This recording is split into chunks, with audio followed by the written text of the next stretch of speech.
Well, hello everyone. How's everyone doing today? I hope well. I am as well. So, the big news is the Steelers released 3 players. Harvin, Chooks, Trubisky. I'm sure you're aware of that by now. First of all, they were, I think, the first team to really do that post-Super Bowl, but keep an eye out around the league. You're going to see a lot more of these releases probably every day now, to be honest with you. I mean, every team's going to start cutting some of these dudes.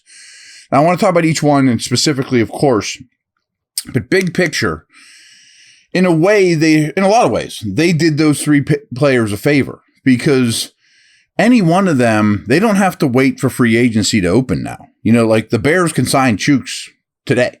You know, I mean, he's not part of the collective bargaining agreement in terms of contracts expiring because he's no longer with the team. You know, his contract isn't set to expire. It's done. So, in turn, the Steelers can do the same if, so pay attention to the other 31 teams' releases. They could grab someone as well. And what's kind of cool about that is these guys, if they sign somewhere else, Harvin, Chooks, Trubisky, doesn't help the Steelers' future comp pick equation, but neither does signing someone from another team before free agency. All that starts with free agency opening. So in a way, it makes these guys more appealing than a comparable right tackle, punter, backup quarterback, whatever. So it does help them. It gets them out on the market. And that's good for morale in the room. You know, like, hey, you treat your players right. They treated you right. It's just not a fit here anymore, contractually, whatever. So that makes all the sense in the world. You know, just let them get on their way. And again, start paying attention to around the league because there's a lot of teams that are in much, much, much worse shape cap-wise. They're going to start cutting players left and right this week, I would assume. But just to get cap compliant, get closer. This is getting ahead of it. This is a little early for the Steelers, but compared to other teams. But again, I think it's a favor for these dudes.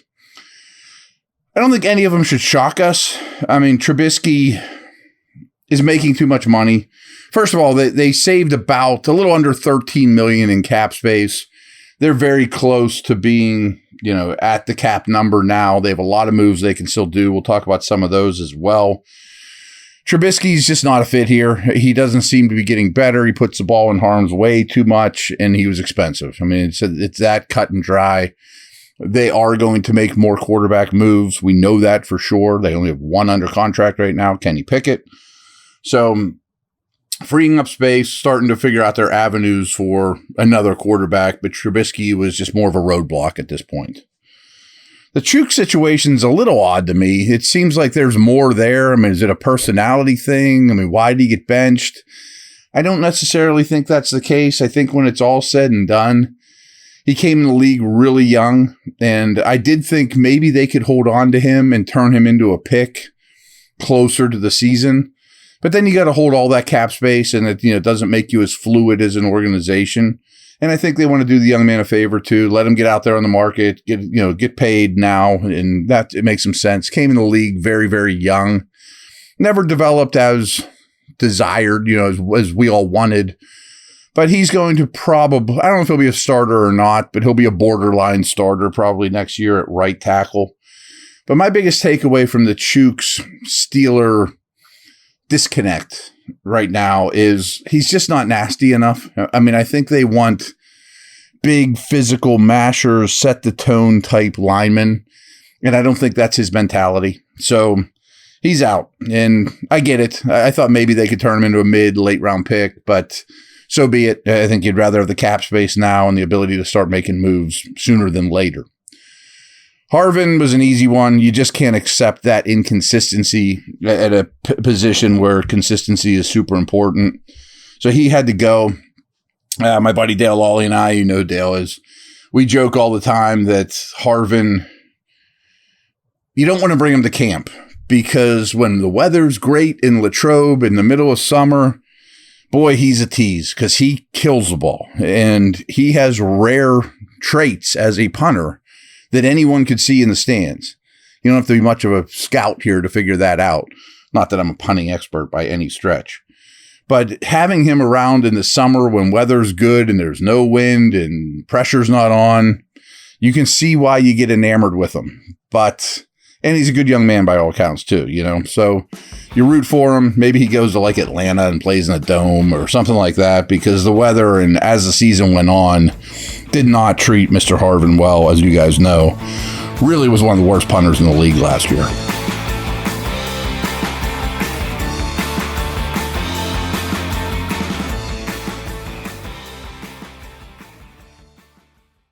BetOnline is your number one source for football odds, stats, trends, and lines. With everything from point spreads to hundreds of player performance props, with dozens of odds, props, and info on hundreds of sports, events, politics, and entertainment, you can access the world's best wagering information anytime from your desktop or your mobile devices. It's super easy. Head to BetOnline today and stay updated on all the action. BetOnline, the game starts here.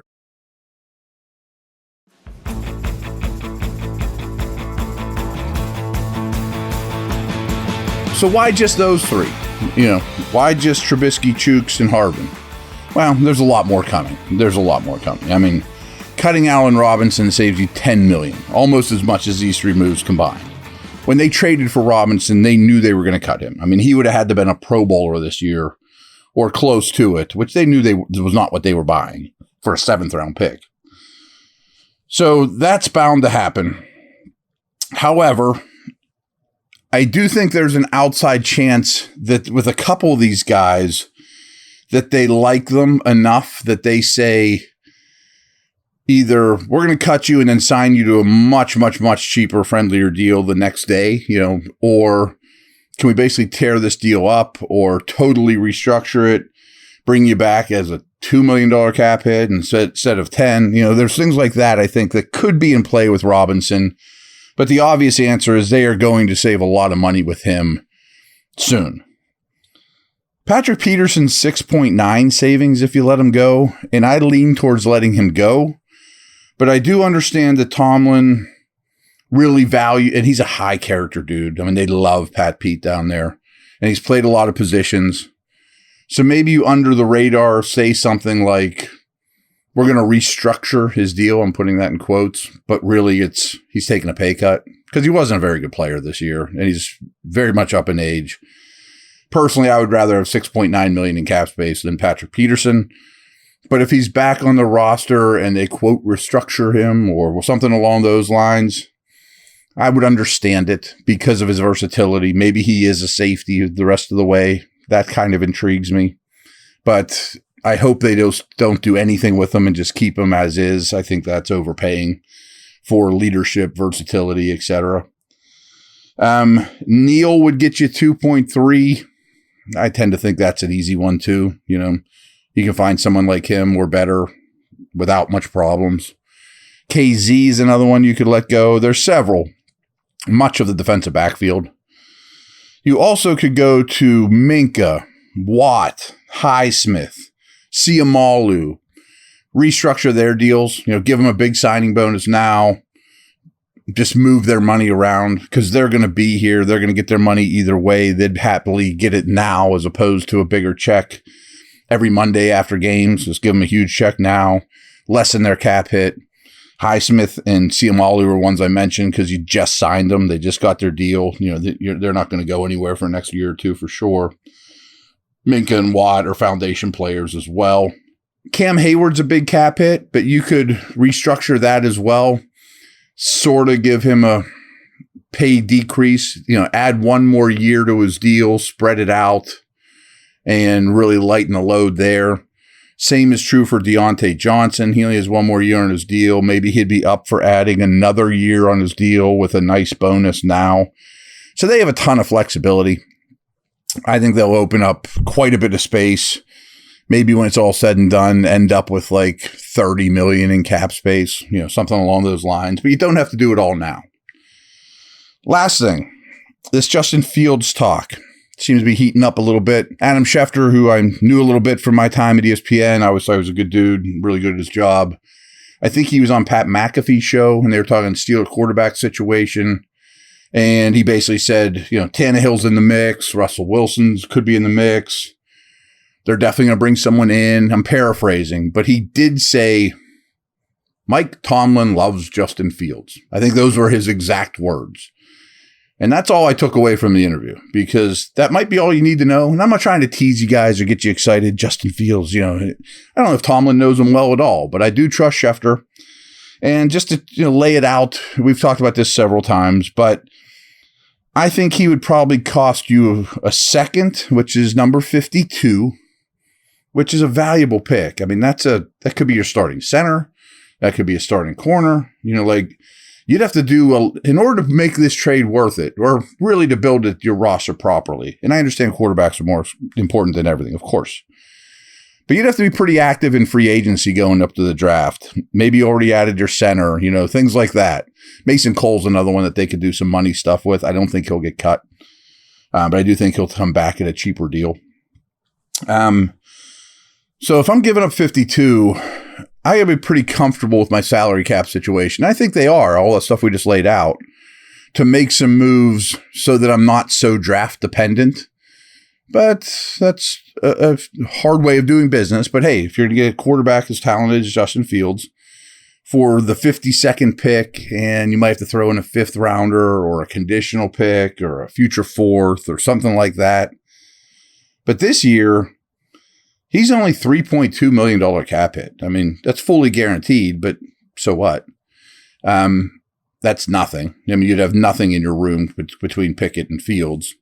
And then picking up his 5th-year option, which is something you need to get done, ahead of time, is only about $22 million. So you basically have Fields under contract for the cost of a draft pick or compensation, whatever, and about $25 million, $26 million over 2 years, most of which comes a year from now.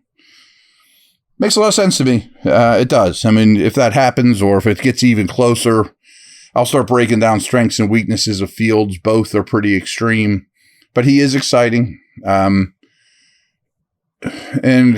the cost isn't crazy. Of all the quarterback stuff this offseason, of the truly aggressive moves, trading up in the 1st round, going to get Kirk Cousins, Fields is the one that makes the most sense to me. I mean, of something that's kind of an earth-shaking move. The Fields one's the one I would explore heaviest, I guess, is the way I'd say it. So there are some contract stuff out there. Keep an eye out on the rest of the league if dudes getting cut, because the Steelers could scoop one of them up right this minute, and maybe Chooks and these other dudes get scooped up soon too. So there you have it. Lots more to come. Over and out.